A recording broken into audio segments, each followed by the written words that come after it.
नमस्कार, न्यूज़ 7 जी आपके बीच में है। इस टाइम हम बात करते हैं कि जो आरएसएस है, उसका 100वां आज वर्ष हो चुका है और उसके बीच में ये हमारे जो आरएसएस के कार्यकर्ता हैं, ये बताएंगे कि आरएसएस के बारे में भई आरएसएस क्या है? भाई इसको ज्वाइन करने से क्या होगा? नमस्कार। जी, नमस्कार, सादर वंदे।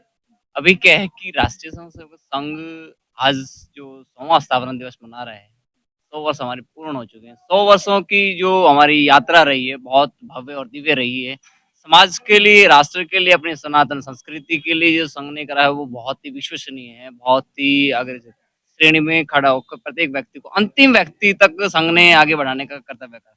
प्रत्येक कार्यकर्ता जो संघ का है, वो राष्ट्र के लिए समर्पित होता है। अपने ध्येय के साथ वो काम करता है, राष्ट्र पुनर्निर्माण के लिए वो कार्य करता है। अभी वर्तमान आने वाले समय में भी, भविष्य में भी संघ पंच परिवर्तन के लिए काम कर रहा है। चाहे वो समाज के लिए हो, चाहे वो नागरिक कर्तव्य के लिए हो, चाहे वो समाज को जोड़ने के लिए हो, चाहे वो समरसता के लिए हो। तो संघ प्रत्येक समय में, प्रत्येक क्षण में कार्य करता रहता है। संघ का कार्यकर्ता समाज के लिए कार्य करता रहता है। अभी नागरिक कर्तव्य की बात अगर हम करें, तो अगर आपने देखा होगा कि हम हेलमेट तब लगाएँगे जब पुलिस खड़ी हो। जी, लेकिन हेलमेट अपनी सुरक्षा के लिए होता है। यानी नागरिक को अपने कर्तव्य को समझने की आवश्यकता है। समरसता की अगर हम बात करें तो संपूर्ण समाज को हमें आगे बढ़ने के साथ में लेके बढ़ने की आवश्यकता है। अगर हमको पंच परिवर्तन में कुटुंब प्रबोधन की अगर बात करी जाए, यानी संपूर्ण विश्व हमारा परिवार है, तो हमें उस सबको एक साथ आगे बढ़ के अपनी सनातन संस्कृति को आगे बढ़ाकर उसको आगे बढ़ाने की आवश्यकता है। अगर संघ की बात करी जाए तो संघ का एक जो कार्यकर्ता होता है, जब हमारा ध्वज प्रणाम संघ की ध्वज प्रणाम के साथ ही संघ का कार्यकर्ता हो जाता है। संघ के कार्यकर्ता को कोई सर्टिफिकेट नहीं दिया जाता, लेकिन संघ का सर्टिफिकेट एक ही है कि आप कार्यकर्ता के रूप में समाज के लिए कार्य करेंगे और संघ अपने 100 वर्षों में समाज के लिए ही कार्य करता आया और कार्य करता रहेगा। तो सचिन जी क्या कुछ कार्य ऐसे हैं जो संघ करती है?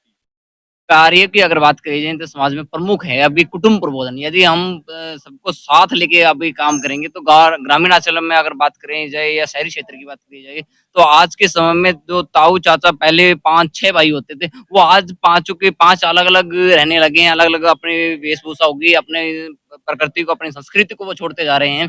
अपनी जो प्राचीन देवी-देवताओं की, कुल देवियों की पूजा थी, उस चीज़ को भी छोड़ते जा रहे हैं। हमें उन परिवारों को इकट्ठा करने की आवश्यकता है। उन परिवारों को इकट्ठा हम कार्यक्रमों के अनुसार और अपने जो सामाजिक महापर्व मनाए जाते हैं सनातन परंपरा में, उनके साथ और हमारे जो सामूहिक कार्यक्रम होंगे, मासिक कार्यक्रम हो, चाहे छमाही कार्यक्रम हो, चाहे वार्षिक कार्यक्रम हो, तो उनको हम अपने कार्यक्रमों के साथ भी जोड़ते हैं। जैसे कि अभी विजयदशमी का कार्यक्रम संघ अपने विजयदशमी के रूप में मनाता है, उसमें शस्त्र पूजा भी करी जाती है। सनातन परंपरा को आगे बढ़ाने के लिए प्रत्येक समाज सेवक को एक ही चीज़ बताई जाती है कि आपको राष्ट्र के लिए करना है, आपको प्रकृति के लिए करना है, आपको जल, जीव, जंगल, जलवायु के लिए करना है और वो कार्यकर्ता समय-समय पे जब भी आवश्यकता पड़ती है तो संघ का कार्यकर्ता अपना कार्य करते हैं। चाहे अभी आपने देखा होगा हिमाचल प्रदेश में जब बाढ़ आई थी, जम्मू कश्मीर में जब बाढ़ आई थी तो संघ के कार्यकर्ता समाज सेवक जो थे, वो पहली पंक्ति में सहयोग के लिए आगे खड़े हुए थे। अभी पंजाब की अगर हम परिस्थितियाँ देखें तो उसमें भी संघ के कार्यकर्ता आगे खड़े थे। बालासोर में अगर आपने रेल हादसा देखा तो उस समय भी पहली कड़ी में सहयोग के लिए संघ के कार्यकर्ता खड़े होते।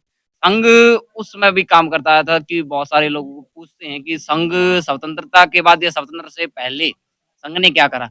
जब स्वतंत्रता की कड़ी में बात आई, तो कई बार देश की पूर्व प्रधानमंत्री इंदिरा गांधी जी ने भी कहा है कि संघ उस समय पे साथ दिया है जिस समय पे और कोई नहीं खड़ा था। चाहे वो संघ जब युद्ध लड़ रहा था अपना भारत देश से युद्ध लड़ रहा था, चाहे वो 62 के युद्ध की बात हो, चाहे वो 65 के युद्ध की बात हो, तो उस कड़ी में देश को अंतरिम सुरक्षा जो संघ ने दी है, उसके लिए माननीय पूर्व प्रधानमंत्री इंदिरा गांधी जी ने भी कहा है कि संघ पहली पंक्ति में खड़ा था और संघ को पहली बार जब दिल्ली की बात आई तो दिल्ली में सम्मान देने की बात इंदिरा गांधी ने उस समय पे बात करी थी। लेकिन संघ के जो कार्यकर्ता होते हैं वो समाज के लिए कार्य करते रहते हैं। चाहे इस समय कोई भी रहा हो देश के लिए, देश को आगे बढ़ाने के लिए, विश्व गुरु भारत बनाने के लिए, अखंड भारत बनाने के लिए संघ तत्पर है, संघ समाज को जगाने के लिए।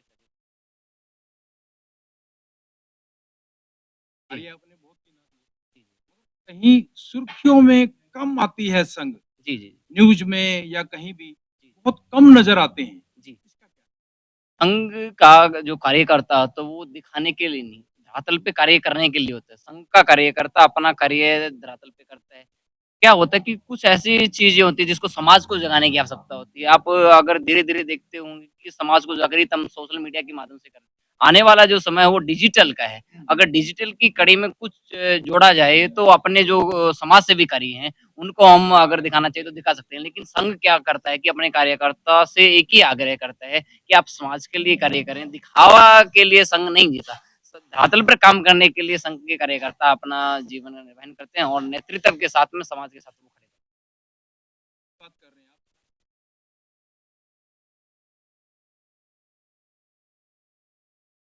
कांग्रेस जब थी, जब भी बीजेपी संघ थी, जब उनका भी वो साथ देती थी क्या कांग्रेस पार्टी? अब आपको एक चीज़ बताना चाहूँगा कि चंद लोगों के विपक्ष में राज नहीं बदला करते। वीर होते हैं वो रणभूमि से नहीं डरा करते, जन-जन का सम्मान होगा, भगवा में हिंदुस्तान होगा। संघ 1925 से यानी जब कहा जाता है कि भारत गुलाम था, अंग्रेजों का गुलाम रहा है, तो उसकी कड़ी से पहले भी यानी 1925 से लेकर 1947 तक का जो संघ का सफर है, अगर हम उस चीज़ को देखेंगे तो वो बहुत महत्वपूर्ण है। बहुत विचारणीय विषय हो जाता है कि संघ के कार्यकर्ताओं ने समाज में जाकर समाज को एकजुट होकर आगे बढ़ाने का काम करा है। समाज के युवा शक्ति को अपनी प्राचीन परंपरा के साथ जोड़ने के लिए, शिक्षा पद्धति को आगे बढ़ाने के लिए बहुत महत्वपूर्ण कार्य करा। अगर हम बात करें जैसे जैसे अभी आपने कहा था कि कांग्रेस के साथ का बहुत सारी बात क्वेश्चन आता है कि ये संघ अपने जो संगठन मंत्री है वो बीजेपी को ही देता है, कांग्रेस को क्यों नहीं देता?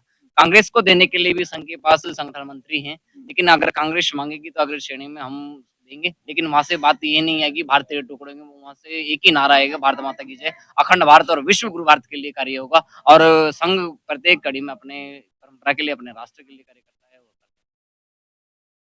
आपका ये थे सचिन।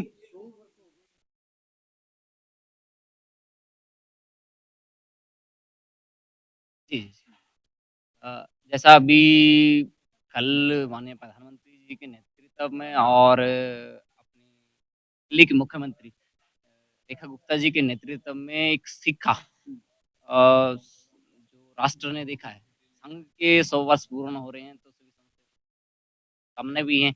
और जैसा अभी बताया गया है कि दिल्ली में वो पढ़ाई पढ़ाई जाएगी और इसकी कड़ी में मैं एक चीज़ शामिल करना चाहूँगा कि पूरे राष्ट्र में संघ की जो शिक्षा है वो पढ़ाई जानी चाहिए। अगर हम बात करें नमस्ते सदा वत्सल्य यानी हम मातृभूमि के लिए स्वयं पहली पंक्ति में खड़े होकर उसको नमन करके हम भारत माता के लिए करें, अपनी संस्कृति के लिए करें तो वो आवश्यक है। इन प्राचीन संस्कृति को अगर हमें समझना है तो संघ की शाखाओं में जाना शुरू करना चाहिए। बहुत सारे लोग हैं जो संघ को समझते नहीं।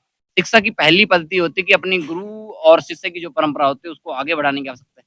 संघ में जो शिक्षण होता है वो गुरु और शिष्य की परंपरा को आगे बढ़ाते हुए साथ में बहुत महत्वपूर्ण होता है कि हम अपनी प्राचीन संस्कृति से जुड़े।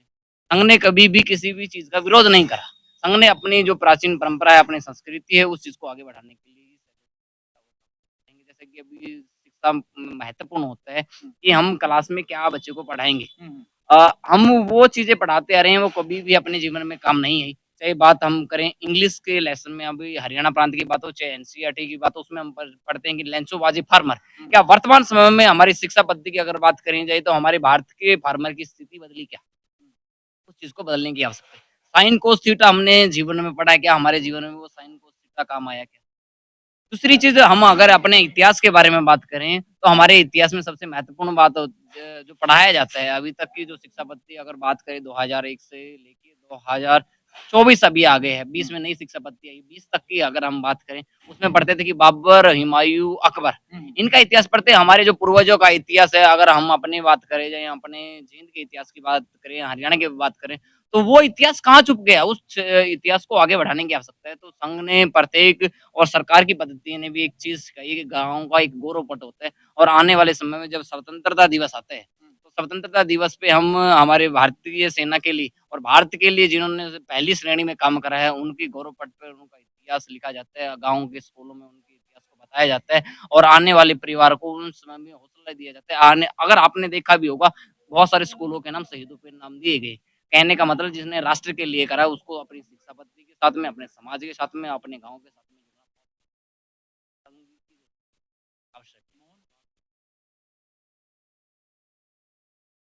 है। अभी अगर बात करी जाए पूज्य संचालक जी श्री मोहन भागवत जी ने का जैसे आपने कहा कि संघ से जुड़े कि संघ के जो संघ पहले संघ संचालक से लेके अभी तक और प्रत्येक कड़ी में संघ चालक जी का एक ही कहना है कि हमें राष्ट्र के लिए करना है, अपनी संस्कृति के लिए करना है और जुड़ाव कार्यकर्ताओं का बचपन से होता है। तो जीवन काल से ही भागवत जी का भी और जो नए कार्यकर्ता आते हैं उनका से होता है, लेकिन क्या होता है नहीं है, जुड़ते देरी से हैं और जब जाग जाते हैं तो आगे कारवां खड़ा हो जाता है और तैयार हो जाता है। और संघ ने जब भी आह्वान करा है किसी भी चीज़ को लेके तो समाज को जागृत करने के लिए सचिन चांदपुरिया, जैसा कि इन्होंने रोंगटे खड़े कर दिए, आज अगर जो कोई न्यूज को देख रहा है, पूरी बात अगर जो इनकी पूरी सुने तो वाकई में रोंगटे खड़े हो जाएंगे। तो सलाम है, अभी उम्र कम है, ज्ञान ज्यादा है, आने वाले समय में क्या करेंगे कुछ नहीं पता।